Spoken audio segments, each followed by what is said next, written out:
grew up really poor. I lived between Seattle, Portland, and Tacoma. My parents, they had issues with drug addiction. They didn't have a whole lot of money, so we were constantly moving around. We lived in shelters and things like that a lot. A lot of time the houses that we lived in would turn into crack houses because all their friends did drugs, they did drugs. They used to have all kinds of drug dealers running through there. Spent time in foster care. And I pretty much had to grow up really fast. I first started hustling really in the 4th grade. I was stealing clothes to support myself so I could have clothes to wear.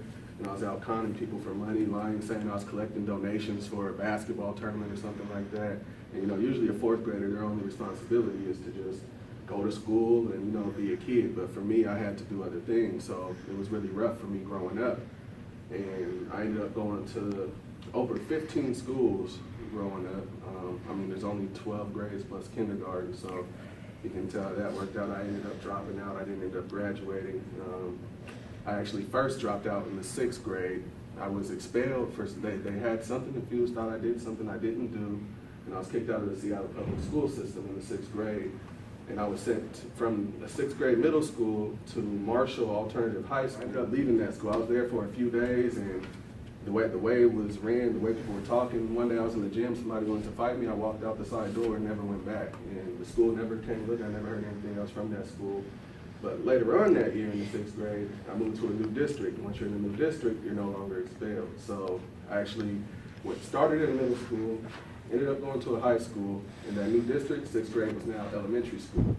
So in 1 year, I spent time at a middle school, high school, and the elementary school, which is outrageous. I say that up until the 8th grade, that's my academic background, pre-college. I pretty much had an 8th grade education, I'd say. Never earned any high school credits or anything like that. So eventually, I ended up, I was supposed to be class of 2003, which is when all my peers, people my age, were graduating high school. What I did that year, I decided I'll just go take the GED test. Even though I hadn't learned a lot of things, somehow I passed that test. I didn't have to take a class to prepare or anything like that. I went and just took the test at TCC, and I passed, and I had my GED. But even though I had that GED, I didn't really know what I wanted to do with it. So I just kept doing what I knew to do, and that was hustling. And in this area, there was this widespread bank scam that was going on back in like early 2000s, and I got involved in that. I probably had like a 3-year run from, I'd say 2003 till beginning of 2006, probably a little less than 3 years. I made a whole lot of money doing what I was doing.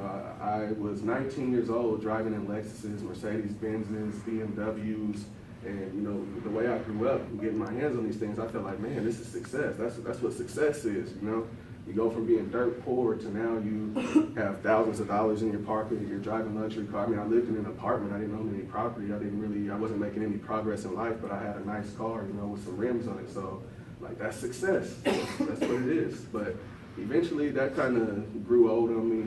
I mentioned that I did it till 2006, but in 2004, I was kind of tired of it. And I had this friend who was a basketball player. He entered the NBA draft in 2004, ended up taking his name out, but he wanted to go to college. He was looking at schools, and he talked to this community college in Kansas called Hutchinson, and they actually told him that if he came there, I could come with them. I had the GED, so I was able to go to school also.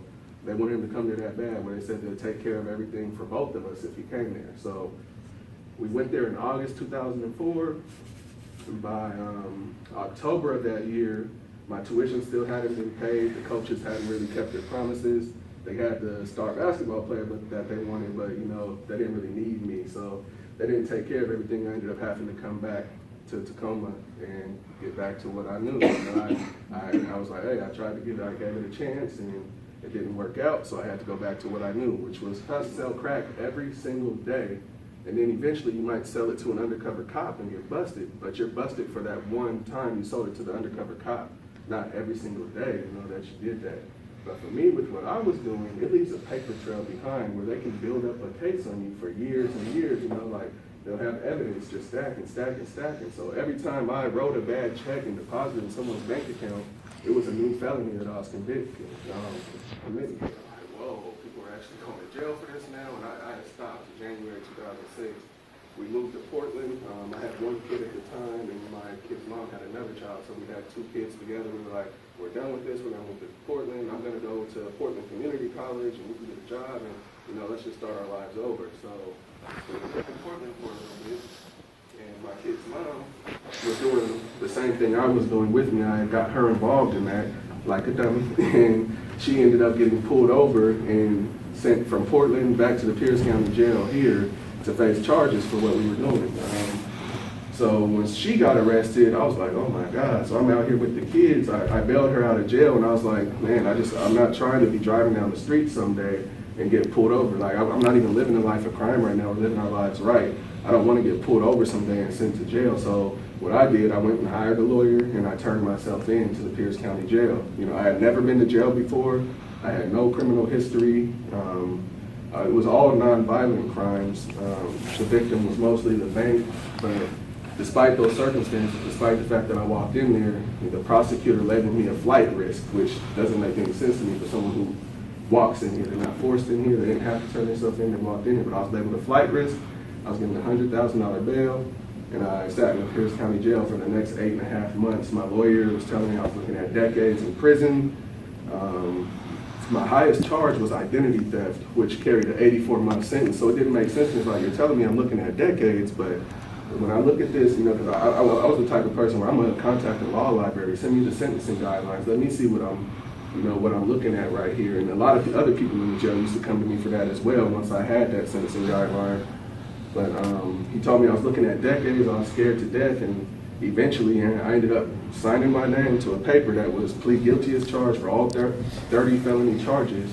And you're looking at 7 years maximum. That's what the prosecutor's going to tell the judge to give you, is 7 years, and I'm going to fight for you so that you can get the drug offender sentencing. And basically I pled guilty. So you got to realize there's not a lot of people who go to jail for the first time, especially with that many charges, and they end up pleading guilty as charged. The way the criminal justice system is set up, like, they don't want to go to trial, so usually the prosecutor's going to drop some charges or lower some charges, and then that's what, the benefit of signing a plea deal. But for me, I pled guilty as charged to everything I was charged with, and I had no idea what was going to happen. At the worst case scenario, I could have got 7 years. At the best case scenario, the judge could have let me go that same day as a first-time offender. But what ended up happening, I did get the drug offender sentencing alternative, and so my 8.5 months in the Pierce County Jail was up. I had to spend another 12 months in prison, and then I'd be released. And for me, that was a win. I was happy. I was seeing other people, he was telling me I was looking at decades, and I was scared to death. In my head, like, look, I have 30 felonies. If I get in trouble again, I'm going to be doing a whole lot of time. So I was released in June 2008, and when I got out, I didn't know what to do. I was on probation. I was going to have to serve 3 years on probation. So I went and got a job at the Old Country Buffet. And as I had mentioned to you before, being incarcerated, I was making a whole lot of money. I was living a real good lifestyle. So to go from that to working at the Old Country Buffet for minimum wage, like, honestly, I felt kind of degraded. I understand that, some people have to do that, but I was like, man, I feel like I should be using my brain somewhere. I feel like I shouldn't really settle for this. I know I just got out of prison. I know that this place was on a felony-friendly employer list, but, this isn't really a place for me. Like, I don't want my whole life to be working at a place like the Old Country Buffet. So I was like, I'm gonna go to college. And, I had this strong desire to help people. So I enrolled at Pierce College in the Alcoholism and Drug Abuse program. I was like, I'll be a chemical dependency professional, because those were some of the people who helped me in that behavior modification class.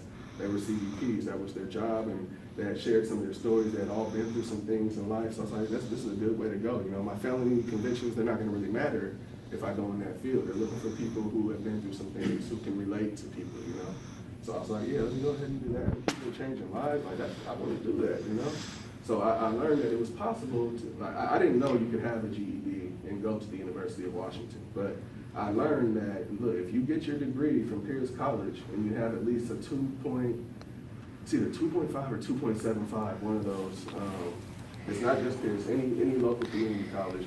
It's a guaranteed admittance to UW-Tacoma. They automatically let you into the school. It's different for each program that you might want to apply to, but you'll get into that school. It's a direct transfer agreement with the school. So my GPA was good enough, and I was like, why stop here? I can be a CDP, but I don't really want to limit myself. spread my wings and grow as much as possible. So I went to the University of Washington, so I was like, let me do a double major and I'll add psychology. So I'll get my bachelor's in psychology and interdisciplinary arts and sciences, self and society. So I went for that, talked to the advisors and everything. They told me that was possible, and then I got more focused, started taking more psychology classes, and I was really interested in that, really interested in things that I was learning, like taking classes like child abnormal psychology. I felt like it built a lot on what I had previously learned at Pierce, to go from the alcoholism and drug abuse degree to a psychology degree. You know, they really go hand in hand. We're learning a lot of the same in college. Gave me an opportunity to where, you know, they're not looking at what I've been convicted for in the past. They're looking at me for my potential. Like, look, you're a member of this University of Washington community. Go ahead. You apply for that work study job. We're going to give it to you. We're not going to do a background check or anything like that. You're one of us. Stepdad passed away right before I graduated from Pierce. My mom ended up passing away shortly after I entered UW-Tacoma. In my first quarter of graduate school, my dad passed away. And then just this past June, right before I graduated with my master's, my sister passed away. So I was taking a lot of losses. These are the people the closest to me in the world.